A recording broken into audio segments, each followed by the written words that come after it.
Oremos, estejamos atentos para que o Espírito Santo possa nos usar e eu seja apenas o instrumento que Ele irá usar para transmitir a Sua palavra aos nossos corações nesta noite. Amém. Alguns anos atrás, um jovem, dono de um grande comércio, ele passava por alguns problemas econômicos, algumas dificuldades, e o seu comércio estava às portas da falência. Diante de tal situação, de tais problemas, ele tomou uma drástica decisão: suicidar-se. E era um domingo à noite quando ele tomou a terrível decisão, e ele saía para a execução do seu plano, e ele teria que passar em frente de uma igreja. E de repente ele, ao se aproximar desta igreja, ele ouviu um coro muito melodioso, e aquilo chamou muito a atenção dele, aquela mensagem cantada. E a congregação cantava animadamente a mensagem do hino de número 187 de nosso louvor cristão. Em Jesus, amigo temos, mais chegado que o irmão, e nos manda que levemos tudo a Deus em oração.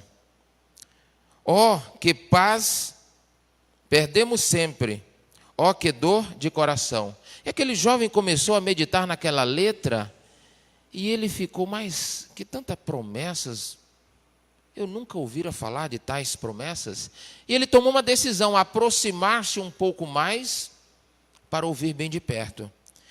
E aquela igreja estava muito viva, os irmãos animadamente cantando. Eles começaram então a cantar a segunda estrofe deste hino. Temos lidas e pesares, e na vida, tentação. Não ficamos sem conforto, indo a Cristo em oração. E mais uma vez aquele jovem sentiu-se tocado com esta profunda mensagem. E ele tomou uma decisão, aproximar-se um pouco mais, para ouvir bem de pertinho, que de onde vinham essas promessas, que nunca ele ouvira falar. E quando ele chegou bem mais próximo, bem na esquina da igreja, a congregação cantava animadamente a última estrofe. E se nós desfalecemos, Cristo estende-nos a mão, pois é sempre a nossa força e refúgio em oração. Se este mundo nos despreza, Cristo é nosso em oração. Em seus braços nos acolhe e nos dá consolação. Aquele jovem, ao ouvir estas últimas palavras desta melodia, ele não teve outra decisão senão aproximar-se e entrar neste templo. E quando ele chegou à porta da igreja, o diácono ali estava, o recepcionou, o dirigiu para acomodar-se em um lugar. E naquele momento ele estava atento ao que o pastor falava naquela noite. E o pastor pregava sobre o Salmo 140, que o Senhor conforta os oprimidos, que o Senhor soluciona os problemas dos aflitos, que o Senhor é capaz de resolver todo e qualquer problema daquele que se colocar aos pés de Jesus.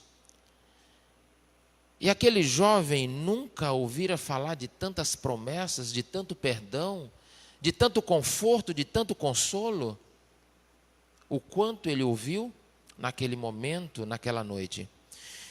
E o pastor continuou a falar de que Deus era capaz de transformar a vida de todo e qualquer homem ou mulher que se rendesse aos pés dele. E naquele momento, aquele jovem se dirigiu à frente, confessando os seus pecados, as suas desilusões, as suas aflições, e se rendeu-se a Jesus, entregando a sua vida e confiando inteiramente que Jesus poderia solucionar e resolver todos os seus conflitos, todas as suas tribulações.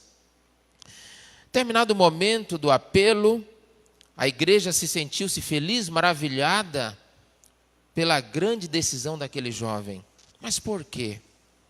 Muitos dos que ali estavam já tinham cruzado as portas do seu comércio, do seu estabelecimento.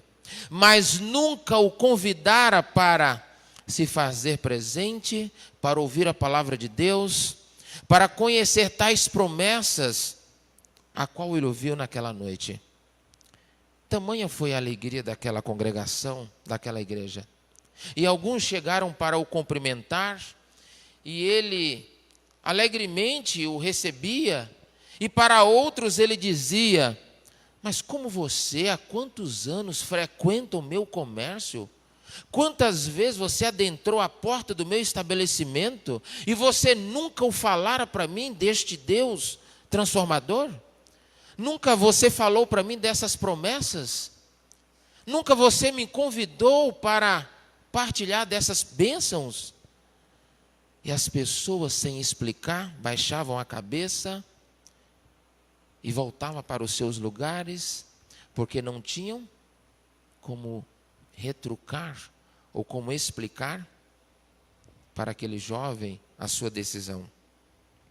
Queridos, aquele jovem, como solução para os seus problemas, para a sua desdita, ele apenas achou que, por fim, a sua vida seria a solução para todas as suas dificuldades. Ele não sabia que Jesus era a solução para os seus problemas, para as suas tribulações.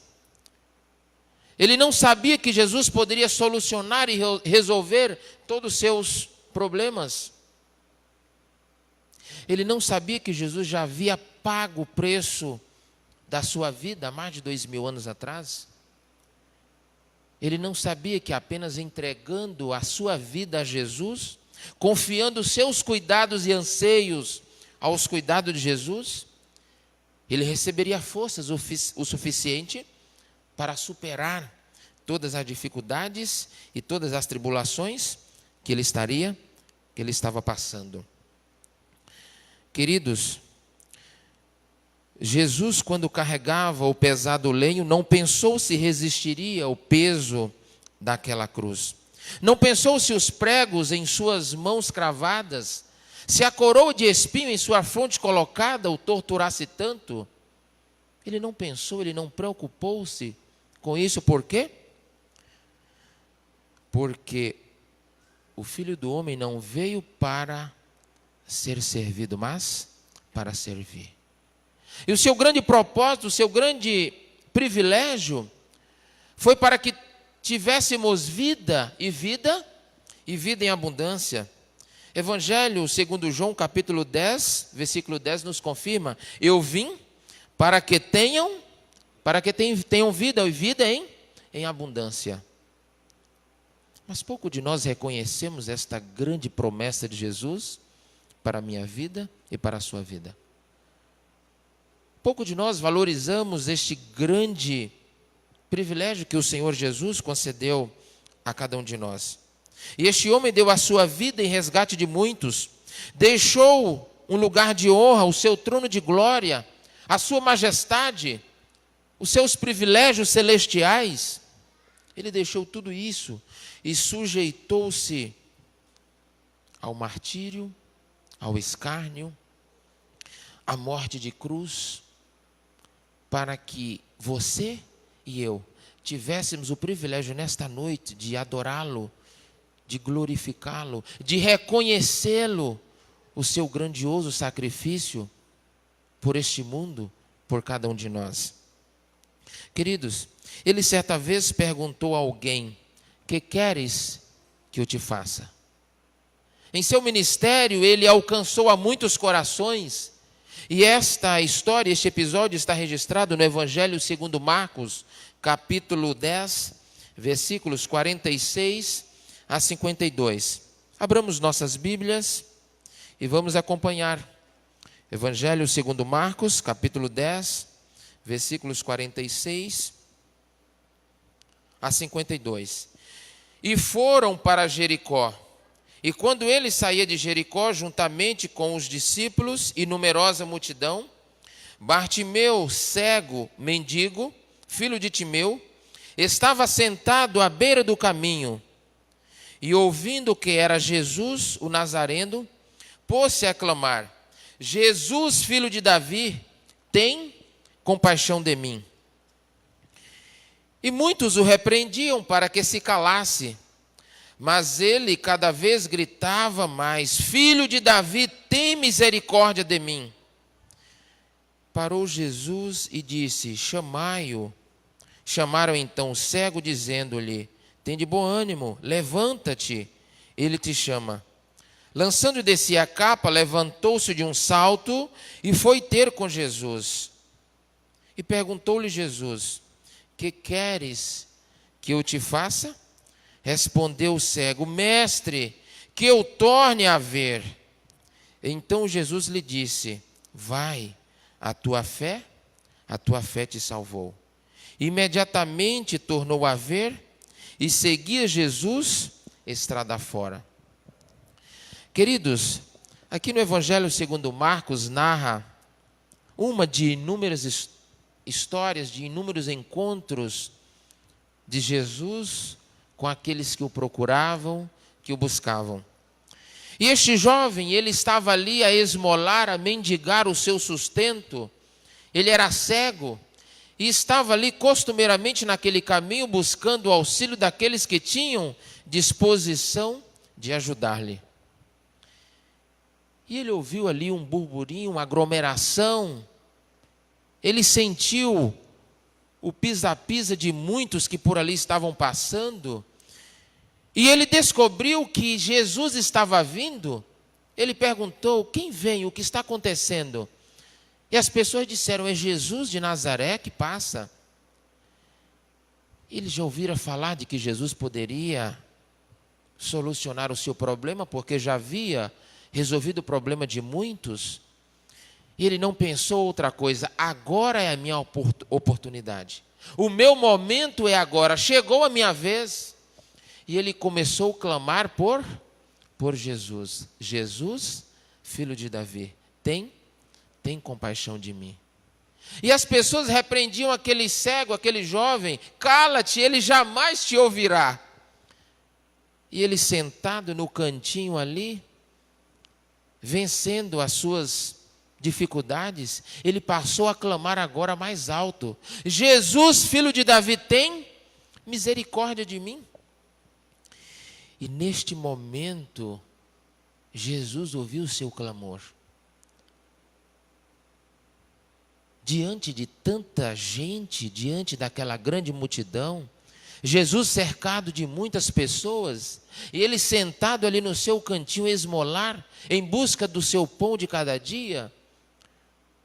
Mas uma coisa lhe restava: a fé, a convicção de que Jesus poderia ouvi-lo, a convicção de que aquele era o momento de ele encontrar-se com Jesus. E quando Jesus o chamou, as pessoas lhe deram um recado, ele rapidamente de um salto se levantou, e as pessoas o guiaram, o conduziram até Jesus. E qual foi a pergunta que Jesus dirigiu para ele naquele momento, daquele encontro? Que queres o que eu te faça? Queridos, aquela pergunta ela foi única naquele momento. Ele poderia ter solicitado, poderia ter pedido muitas outras coisas, mas ele pediu uma única coisa: Senhor, que eu torne a ver. Pela sua expressão, que eu torne a ver. Ele já havia tido o privilégio de ver o brilho do sol, de ver o lindo brilho das flores, de contemplar as belezas da criação de Deus. Mas naquele momento ele não via, e o seu único desejo, o seu único sonho, a sua única conquista é tornar a ver. E ele sabia que Jesus poderia resolver esse problema. E quando Jesus perguntou: o que queres que eu te faça? E que ele disse: que eu torne a ver. Jesus disse: vai, filho, a tua fé te salvou. Ele não teve dúvida, momento nenhum, que essas palavras de Jesus era capaz de torná-lo a ver. E pelo exercício da fé, pela convicção, ele contemplou agora o brilho do sol, o raiar de uma nova esperança, e aquela grande multidão que seguia Jesus, e ele se juntou àquela multidão e continuou ali também agora a glorificar a Jesus, glorificar a Deus pela grande conquista, pela grande bênção alcançada. Queridos, esse mesmo Jesus, ele veio dar a sua vida em resgate de muitos. Ele veio saciar a sede, a fome, vestir o nu. E esta tarefa de resgatar outras vidas foi através do seu grande amor e de seu ministério de 3 anos, de 3 anos e meio. Mas muitos não compreendem esse grande amor. Muitos fizeram e fazem como Marta, correm apenas atrás das conquistas desta vida, das coisas temporais deste mundo, e esquece de fazer a vontade do seu Senhor. Assim como Marta, naquele encontro com Jesus, Jesus chegou na casa daqueles grandes amigos, e naquele momento Maria se devotou-se aos pés de Jesus para ouvi-lo, para conversar com ele, dialogar com ele. E Marta, na grande preocupação do adorno da casa, da decoração, e naquele momento ela reclamou: mas Senhor, não te importas que a minha irmã esteja apenas a dialogar contigo e eu nas minhas preocupações do dia a dia? E a resposta de Jesus para ela foi: Marta, Marta, por que te ocupas tanto com as coisas desta vida? Bem faz Maria dedicar o tempo aos meus pés? E muitos de nós agimos desta maneira, assim como Marta. Corremos tanto, estamos preocupados com as conquistas desta vida, com as nossas realizações, corremos tanto e sacrificamos o momento de adoração a Deus em nossos lares, no altar da família, no momento de estarmos aqui na sua casa, em adoração a Ele. Estamos muito cansados, corremos muito, muitas preocupações, muitos afazeres fora e dentro de nossos lares. Muitos de nós agimos desta maneira. Queridos, estamos muito preocupados com as grandes realizações desta vida. Estamos preocupados em conquistar um pouco mais do que nós já temos. Estamos preocupados: eu preciso fazer o meu mestrado, eu preciso fazer a minha pós, eu preciso conquistar um carro melhor, eu preciso comprar a minha casa se eu ainda não tenho, eu preciso reformar a minha casa, eu preciso me casar, eu preciso aumentar a minha família. Temos preocupações diversas, inúmeras, mas em nossas preocupações, nós priorizamos todas as nossas conquistas materiais e deixamos as conquistas celestiais sempre em segundo plano, sempre para amanhã. Hoje eu vou fazer as minhas realizações. Se sobrar um tempinho ou uma oportunidade, uma outra chance, eu farei os meus planos e projetos espirituais. Queridos, estamos vivendo hoje o 41º dia do ano de 2019. Todos nós nos preocupamos de fazer uma agenda para as nossas conquistas neste ano. Todos nós. Eu não posso chegar este ano sem trocar o meu carro. Eu não posso chegar ao final deste ano sem ter feito a minha pós, o meu mestrado. Eu não posso concluir este ano sem ter me casado. Eu não posso concluir este ano sem ter aumentado o número da minha família. Mas quanto de nós fizemos uma agenda de planejamento espiritual? Quanto de nós fizemos uma agenda: eu preciso melhor trabalhar para o meu Senhor este ano, eu preciso melhor adorar ao meu Senhor, eu preciso melhor dedicar a minha vida ao seu serviço, eu preciso pelo menos ao final do ano chegar e ter uma alma sentada no banco daquela igreja por minha dedicação, por meus esforços. Muitos de nós pensamos: isso é trabalho do pastor, isso é trabalho do obreiro, isso é trabalho do evangelista da igreja. Não. Isto é um privilégio que Deus concedeu a você. Este é um privilégio que Deus concedeu a mim. É uma oportunidade que Ele concedeu a você de exercitar a sua fé, os seus talentos, de ser realmente um discípulo ativo. Mas nós estamos preocupados em armazenar os nossos bens. Estamos preocupados em aumentar o nosso patrimônio. Estamos preocupados em ser uma pessoa diferente para a sociedade. Mas esse diferente não como um verdadeiro discípulo, conviver cristão, mas que seja uma pessoa notada pela sociedade, pelo apresentar de seus bens, de suas conquistas. Evangelho segundo Marcos, capítulo 8, versículos 36 e 37. Capítulo 8.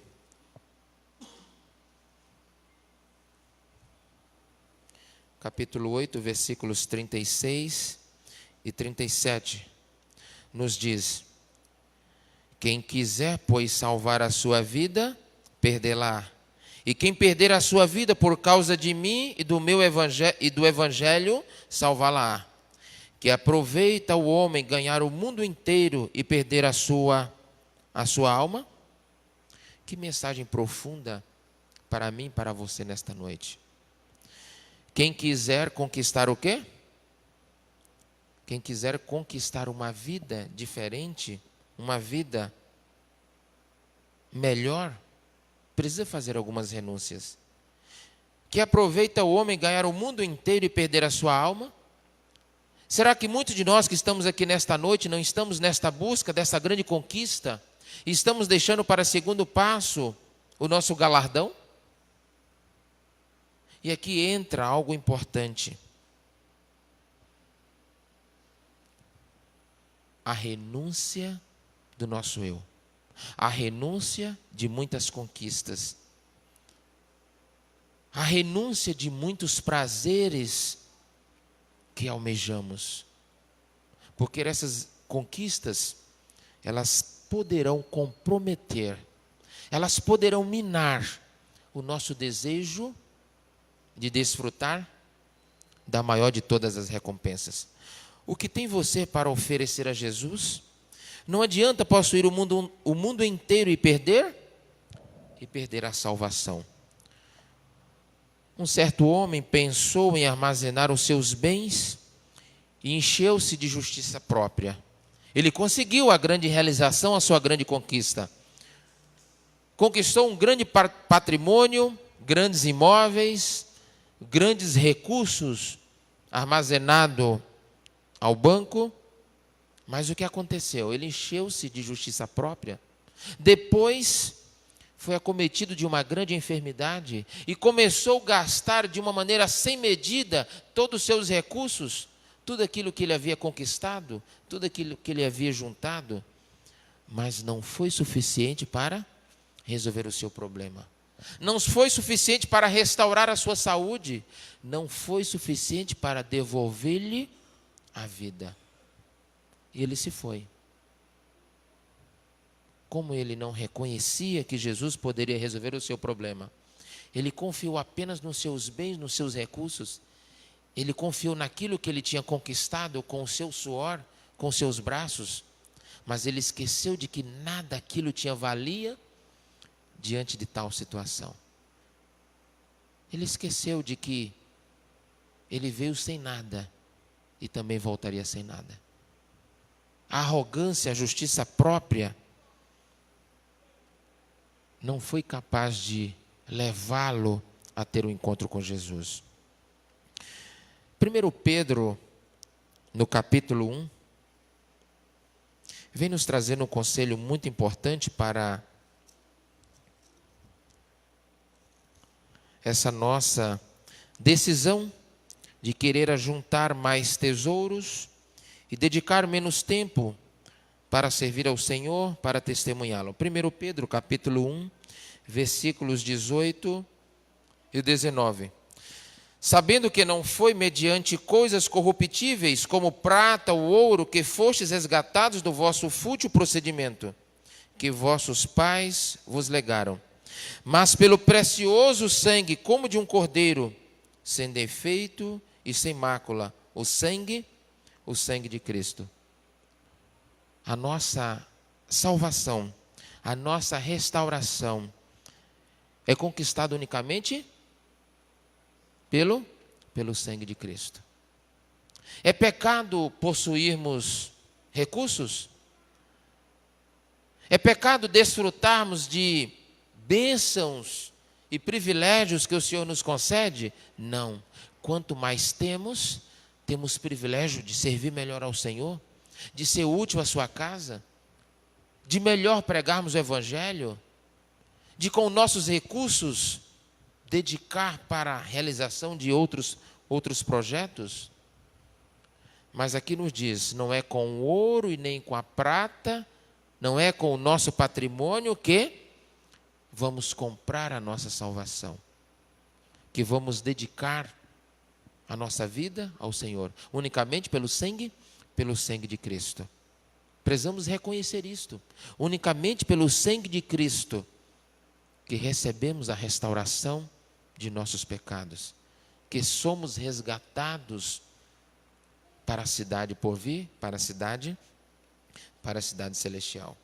O conceito de Cristo é diferente, é uma vida resgatando outras vidas. As coisas corruptíveis nada valem para retribuir o sacrifício de Cristo.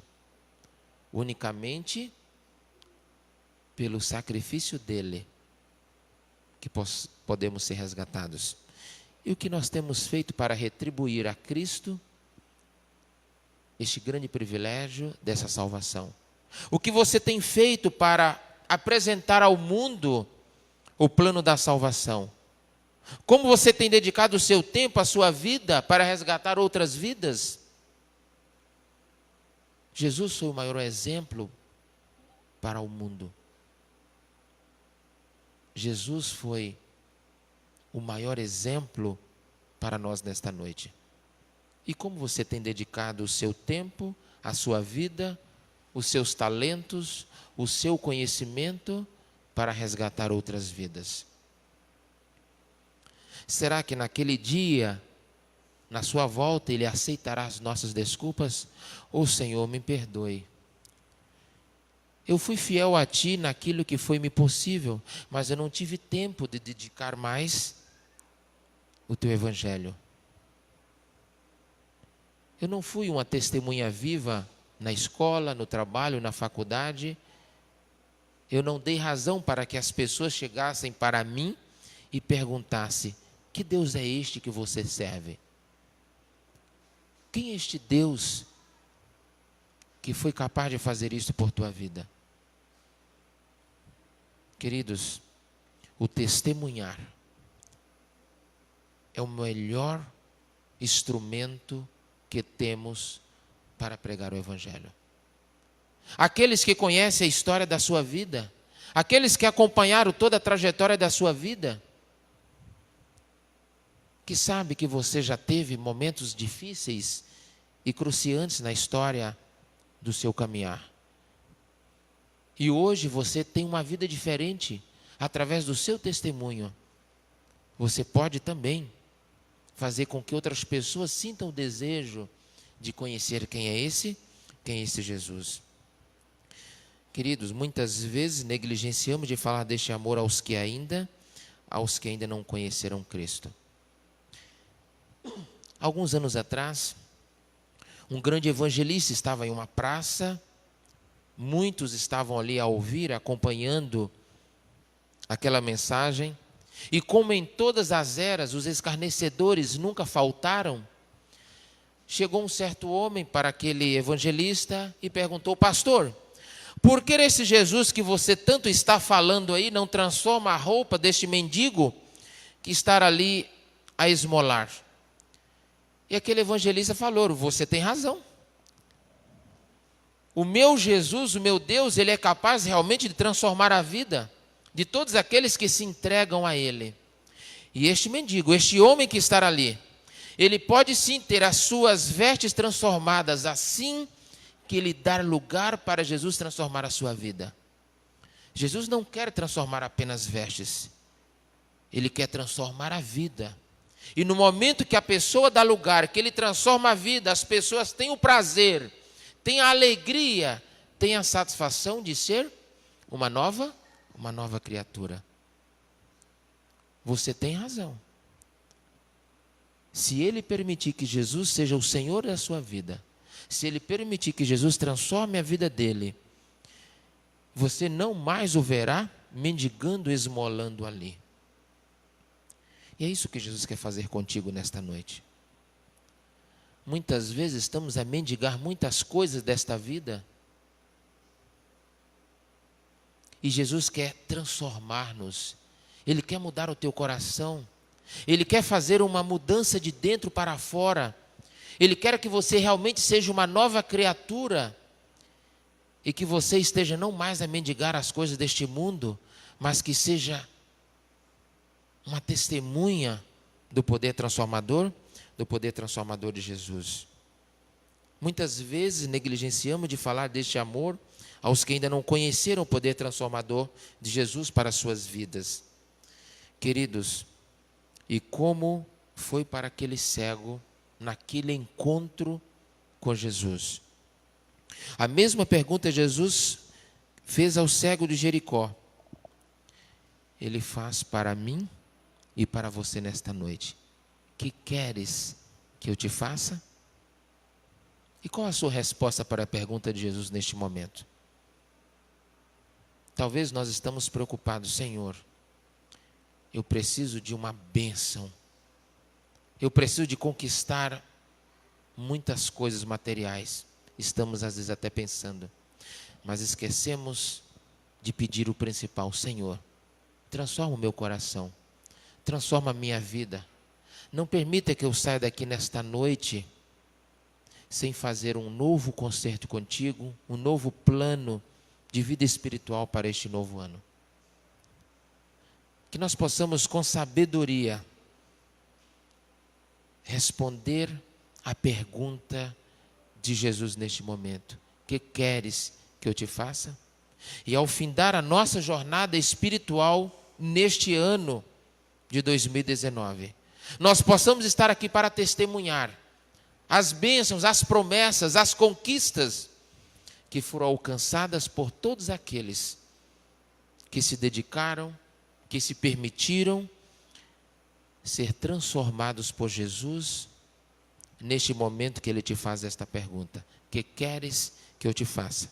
Que com sabedoria possamos responder: Mestre, que eu compreenda o teu amor por mim e que venhamos a cada momento transmitir o seu amor, a sua grande misericórdia a outros, que eu possa também resgatar outros para ti, aqui, assim como me concedesse o privilégio de ser resgatado pelo teu amor.